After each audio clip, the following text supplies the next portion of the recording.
హరి ఓం శ్రీ గురుదేవదత్త. ఈరోజు మనం స్మరించుకోబోయేటువంటి అద్భుతమైనటువంటి విషయం శృంగేరి పీఠానికి చెందినటువంటి 33వ జగద్గురు అయినటువంటి సచ్చిదానంద శివాభినవ నృసింహ భారతీ స్వామివారు వాసుదేవానంద సరస్వతి స్వామి గారు కావేరీ నది ఒడ్డున కలుసుకున్నటువంటి విషయంతో పాటు ఇంకో కొన్ని అద్భుతమైనటువంటి విషయాలు ఇప్పుడు తెలుసుకోబోతున్నాం అన్నమాట.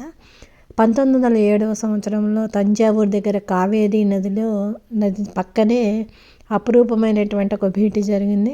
చాతుర్మాస్యం చేసుకుంటూ కఠోర నియమాలతో 3 రోజులకు మించి ఎక్కడా ఉండనటువంటి సాక్షాత్తు సన్యాసాశ్రమ ధర్మాలన్నీ తూచా తప్పకుండా పాటించి అనేక మంది సన్యాసులకు ఆదర్శమైనటువంటి వాసుదేవానంద సరస్వతి స్వామి గారు కావేరీ నది ఒడ్డున తంజావూరులో శృంగేరి జగద్గురువుని కలుసుకున్నారనమాట.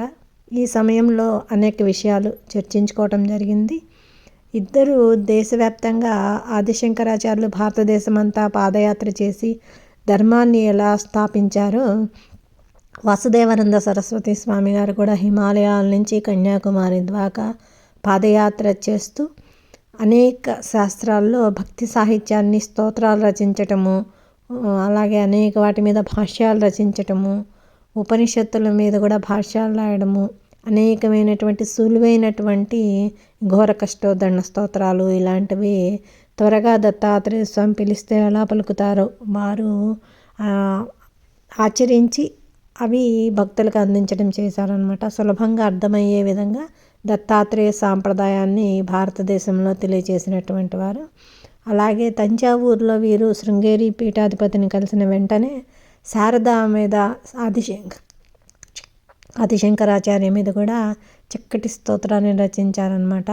ధర్మ పునరుద్ధరణకు ఆదిశంకరాచార్యులు బద్రీనాథ్, కేదార్నాథ్ అనేక పుణ్యక్షేత్రాలు సందర్శించినట్టే వీరు కూడా ఆ క్షేత్రాలతో పాటు అనేక గుప్తంగా ఉన్నటువంటి దత్తాత్రేయ క్షేత్రాలను పునర్జీవింపచేసి కఠోరమైనటువంటి ఆచార వ్యవస్థను పాటిస్తున్నప్పటికీ సమాజంలో అంతా సమానమే, భక్తి మార్గం ఆవశ్యకత ఎంతో ఉంది అంటూ స్తోత్రాలు రచించడము, గురుచరిత్ర రచించడము, వాటిని సులభంగా అందరికీ అర్థమయ్యేలా ప్రతి ఒక్కరూ పారాయణ చేసుకునే విధంగా అత్యంత సులువైనటువంటి భాషలో రచించడం జరిగిందనమాట.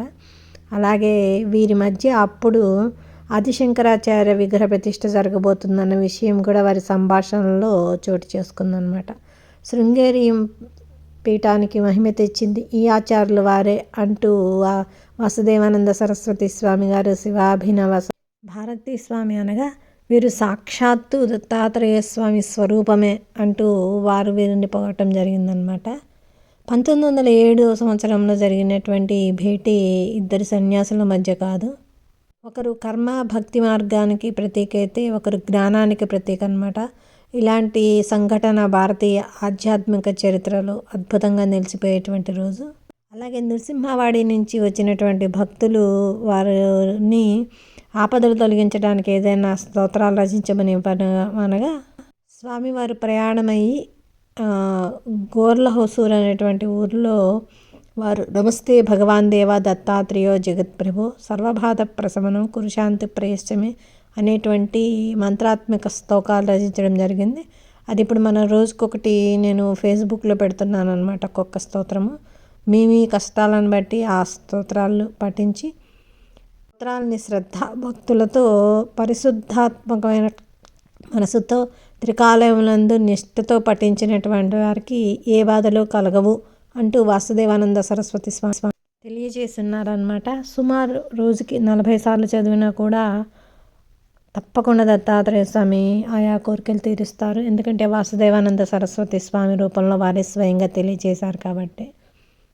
ఈ స్తోత్రాలను పఠించి ఉద్యోగం కావలసినటువంటి వారు అనసూయాత్రి సంభూతో దత్తాత్రేయో దిగంబర స్మత్రగామి సభక్తానా ఉత్తర్ధాభవ సంకటాత్ అనేటువంటి శ్లోకాన్ని జపించగలని హృదయపూర్వకంగా తెలియజేసుకుంటూ హరి ఓం శ్రీ గురుదేవ దత్త. అవధూత చింతన శ్రీ గురుదేవ దత్త. సర్వం శ్రీ దత్తార్పణమస్తు.